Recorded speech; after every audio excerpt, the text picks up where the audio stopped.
The 240, we're gonna try and pull the dash and then clean up the switches because all the wiring's exposed. I don't want that. I want to put a cover there.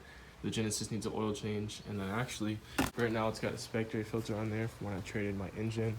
It's a really cheap dirty filter, so we're gonna be able to replace that today, change the oil, and have it running good. It's bigger than this one, which hopefully it'll fit and clear the power steering fluid reservoir. All right, so you can see that this is touching here and it's not really sitting the way it was before. I'm gonna cut this part of the filter down, maybe a ½ inch or an inch, and then put it back in there and it should fit good. So I had to cut more than what I intended, but it actually fits perfect, so it's not a big deal.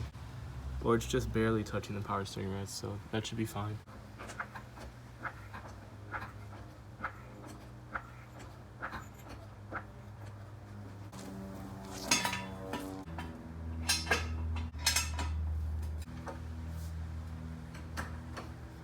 And I left this outside with that cap open right there, so it's been raining a lot and water filled it up. Yeah, it's already dripping down, yeah.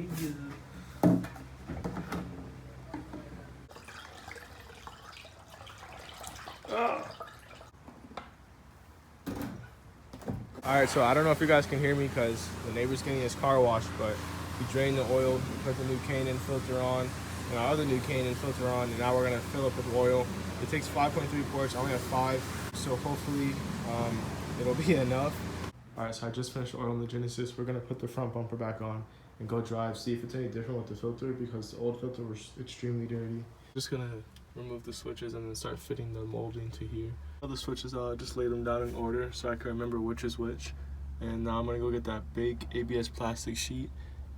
Actually, I'm gonna go and get like cardboard or something and then try to get a mold out of this. That way I know how to cut the ABS plastic. Cardboard, this is like the only piece I have. It is, it's big enough, so let's start trying to trace it out. I'm gonna do a quick review on this switchblade from Harbor Freight, or like this extendable retractable knife that's from Harbor Freight. Once again, Harbor Freight. So basically what I think about it is I did my best and this is what we got. It's a little bigger than normal, but I want it that way because last time I cut it, last time I cut the ABS plastic and it was too small.